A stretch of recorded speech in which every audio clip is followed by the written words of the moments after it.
Merci de votre participation et on rappelle donc que le Salon de l'Agriculture, c'est du 25 février au 4 mars.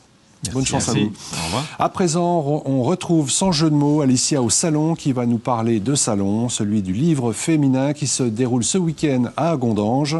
Elle nous présente une romancière de talent. C'est à toi, ma sauterelle.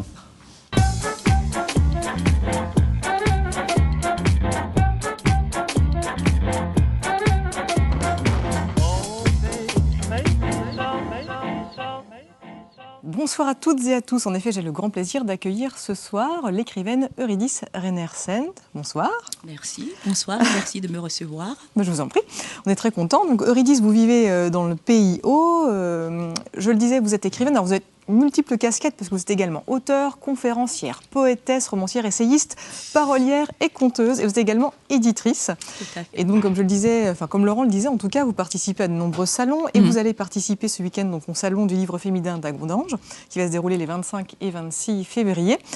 Avant de parler de ce salon dans lequel vous allez présenter plusieurs de vos ouvrages, on va peut-être un peu revenir sur votre parcours en matière de littérature. Qu'est-ce qui vous a donné goût à l'écriture? Parce que quand même déjà 15 ouvrages à votre actif, 20 ans déjà que vous écrivez. Absolument. Ça vous vient d'où cette passion? Absolument. Alors, ça vient d'un cœur à cœur avec Baudelaire, parce que moi, autour de 13-14 ans, j'ai lu Les Fleurs du Mal et j'en pleurais. Et véritablement, cet ouvrage, cet auteur m'a révélé à moi-même, parce que j'avais une sensibilité à fleur de peau. Et comme une éponge, j'absorbais les émotions positives, négatives, mais sans savoir comment véritablement les gérer. Et après avoir lu cet ouvrage, j'ai compris qui j'étais véritablement et je me suis dit, tiens, tu as la possibilité de faire quelque chose de cette partie de toi. Comment transformer ce qui pouvait être handicapant en qualité et m'aider à avancer. C'est votre sensibilité à fleur de peau, justement, qui vous a donné envie de peut-être vous extérioriser à travers l'écriture. Absolument. J'ai appris à canaliser toutes ces émotions que je n'arrivais justement pas à gérer. Et j'ai compris aussi que cette sensibilité me permettait d'aller plus loin, comment dirais-je, par rapport à mon rapport aux gens, mon rapport par rapport à l'environnement. C'est-à-dire que moi, une balade, pour moi, peut tout de suite se transformer en, comment dirais-je, en un phénomène de découverte extraordinaire.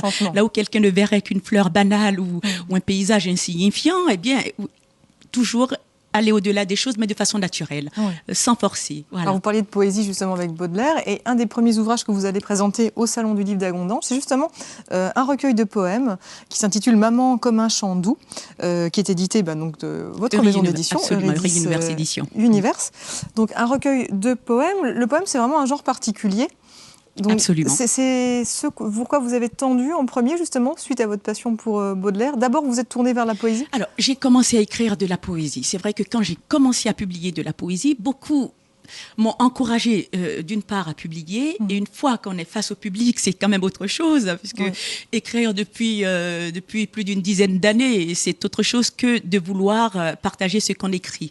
Donc moi, ma première expérience avec le vaste public a été au Salon du Livre de Agondange en 2006 ou 2007, et j'y suis allée, mais petitement, tremblotante presque, en me disant « Oh là là, est-ce que j'ai ma place ?»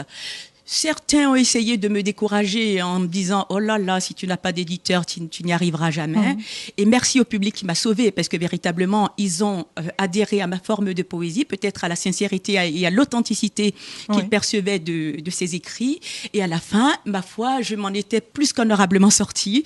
Et je les remercie sincèrement du fond du cœur, parce que c'est grâce à eux que j'ai osé publier d'autres écrits. Parce que ma foi, oui, j'écris depuis tellement longtemps qu'il y a de la matière. Je ne publie pas tout ce que j'écris, bien entendu, mais ils m'ont donné le courage d'aller au-delà de cela. Après cela, ils m'ont dit, mais on aime beaucoup ta poésie, Eurydice, on aimerait que tu nous racontes des histoires. Alors là, j'ai enchaîné sur le roman, et après le roman, les contes et légendes. Et les contes et légendes. Alors on va avoir du mal à parler de tous ces livres, il faudrait vous inviter pendant des heures. Bien entendu. Rapidement, donc Maman comme un chant doux, c'est d'abord un hommage justement à la mère et qui plus est à la femme. C'était cette volonté du roman. Il y aura la journée de la femme prochainement, donc je suis invitée à participer à quelques événements dans la région autour justement de cette journée de la femme.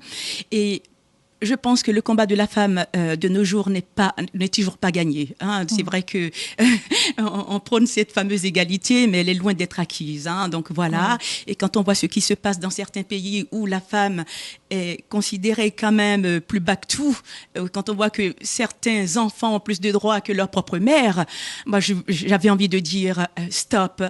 Tous, comme c'est écrit d'ailleurs sur la première de couverture. Parce que tout homme aussi grand soit-il naît d'une femme. Absolument naît d'une femme. Tout homme aussi grand soit-il naît d'une femme, et qu'on ne l'oublie pas. Et je pense que véritablement, si nos grands hommes, autant politiques que dirigeants d'entreprise ou autres, se souvenaient de ça, on aurait peut-être moins de problèmes sur notre terre. Ils prendraient des décisions beaucoup plus conséquentes, parce que je ne connais pas une femme qui soit saine d'esprit et de corps, qui pourrait laisser mourir ses petits, les laisser dans des galères pas possibles. Et véritablement, je pense que la femme a sa place au sein de nos sociétés, autant modernes que traditionnelles. Et c'était un cri du cœur pour dire, femme, je vous aime, je suis une femme, mais j'ai conscience du parcours peu évident de la femme encore de nos jours. Le combat n'est pas gagné. Attention, je ne suis pas féministe pour un sou. Non, je précise. C'est un grand cri du cœur, un cri d'amour. Dans l'un de mes poèmes, j'implore les femmes qui est issue de l'Ode à la femme, elle, à travers lequel j'ai fait chanter la femme par un homme. Je l'ai fait volontairement parce que j'ai tellement conscience que hommes et femmes, on a besoin d'avancer de concert. Ce n'est pas les femmes contre les hommes, non, pas du tout. Je précise que, eh bien, la femme sans l'homme n'est pas grand-chose, et l'homme sans la femme non plus. Exactement. Voilà, les deux sont complètement bien complémentaires. Bien sûr. Donc le recueil, donc, Maman comme un douche-chant, tout à fait. Donc là, on est dans la poésie. Rapidement, on va passer du côté des contes. Là, vous nous emmenez dans les contes d'Afrique avec Sous le baobab. Écoute.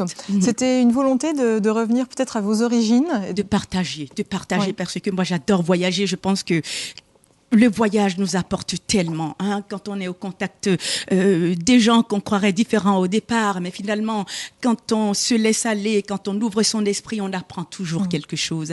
Et moi, je suis déjà, merci à la Lorraine qui m'a accueillie, mais vraiment de façon tellement chaleureuse. Non, il faut le dire, il faut dire les choses. Moi, véritablement, je me plais en Lorraine, et parce que les gens sont vraiment formidables. Alors, j'ai voulu partager aussi... Donc, ce sont des contes que vous avez retraduits, retranscrits, pour nous les faire partager. Que j'ai retranscrit qu'on vous avez raconté quand vous étiez petite, dans certains de ceux que j'ai écoutés étant enfant, certains que j'ai inventés moi-même, qui sont fidèles à ma philosophie de la vie, à mes valeurs, parce que oui, les valeurs qui prônent la dignité de l'humain, tout simplement, des valeurs qui sont proches de ceux qui poussent l'humain à aller toujours plus loin dans la générosité, dans le partage. Et ces contes-là, justement, sont des contes moraux, mais philosophique, parce que d'ailleurs je suis invitée également au Salon du Livre du Luxembourg, et au cours duquel je serai amenée à dire l'un de ces contes, hein, qui sera issu du prochain volume, parce qu'il y a un volume 2 qui est en cours. Vous n'arrêtez pas. Auteur prolixe par excellence. Je profite de l'inspiration, dirais-je. Alors, on ne va pas avoir le temps de parler de tous vos romans. On va peut-être parler, alors je l'ai pas, vous l'avez là, avec le dernier peut-être en date, Pourquoi moi ? Donc là, c'est Eurydice Reinersent, la romancière. Vous nous plongez dans une intrigue avec une femme qui n'est pas heureuse finalement, et qui va essayer de peut-être changer sa vie pour trouver les clés du bonheur. Donc vraiment, cette quête du bonheur, c'est quelque chose qui vous anime. On vous sent engagé, mais toujours avec beaucoup de poésie et de raffinement dans votre écriture. Oh, merci. Je pense que la vie est courte. Moi, je suis une personne qui aime aller de l'avant, j'aime apporter de l'énergie positive où que j'aille. C'est vrai que l'histoire n'est pas évidente au départ, que vivre une relation de couple pathétique, parce que l'homme et la femme dans cette histoire ne sont pas du tout sur la même longueur d'onde, mais va se poser les bonnes questions. Arriver à, comment dirais-je, diagnostiquer le véritable problème, et essayer d'aller par-delà tout cela, de se construire. Et véritablement, elle va y parvenir. Et au-delà des schémas de la société qui nous formatent. Absolument. Et justement, je dénonce ces prototypes, cette façon de catégoriser les gens. Qu'est-ce que nous recherchons finalement sur cette terre ? Oui, d'accord, de misère et aussi de bonheur, hein, de chimère aussi. Hein, voilà, je veux dire... Bon, la publicité est là pour nous en parler tout le temps. Elle est nécessaire, mais ma foi, il faut savoir faire la part des choses.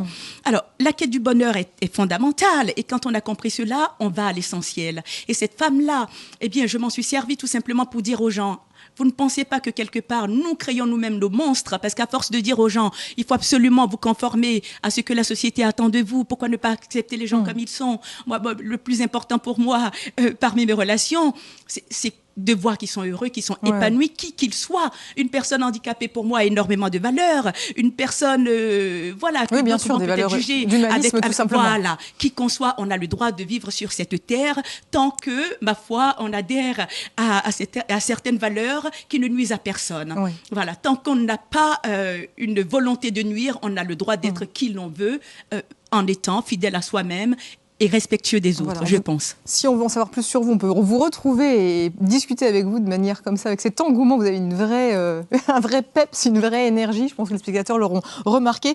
Donc, de très beaux ouvrages à découvrir. On va dire juste rapidement, parce qu'on va être en retard, que vous êtes également éditrice. Donc, je le disais, la maison d'édition Eury Univers. Eury Univers Édition. C'est vrai que ça fait un peu anglais, mais j'ai utilisé le thème univers pour l'universalité. Donc, plusieurs auteurs tout simplement. qui sont édités dernièrement, Jean-Marie Cuny, qui est très très connu pour ses ouvrages gastronomiques en Lorraine.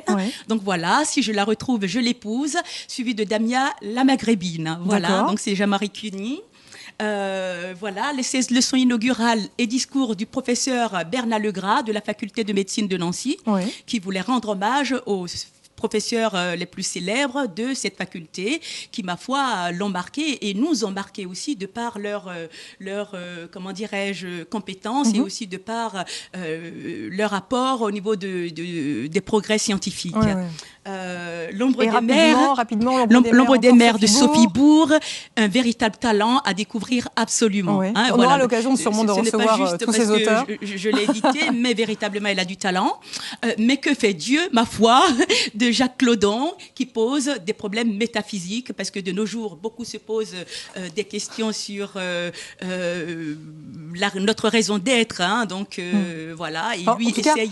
Tous ces ouvrages, on pourra les découvrir sur votre stand au Salon du Livre féminin d'Agondange. Non, malheureusement, parce que j'y suis en tant qu'auteur. Sophie Bourg y sera. Donc, malheureusement, ce salon n'est ouvert qu'aux femmes.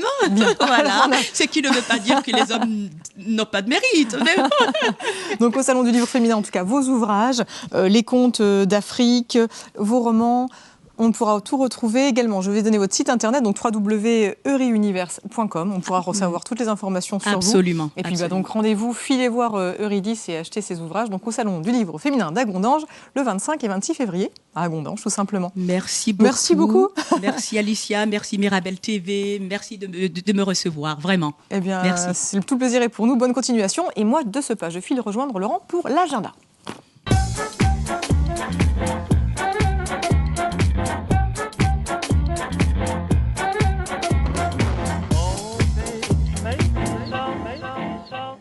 Salut Alicia. Et salut Lolo. Dis donc, c'est une romancière pleine d'enthousiasme. Oui, super, ça fait plaisir. Ça donne de l'énergie. En même temps, il y a tellement à dire, il faut essayer de le dire en un minimum de temps et avec un maximum de conviction. En tout cas, je suis sûre que les gens ont été séduites par son peps, en tout cas, et sa joie de vivre. Alicia, toi, tu es une sauterelle qui saute d'un spectacle à un autre. J'ai compris, c'est une sauterelle, merci.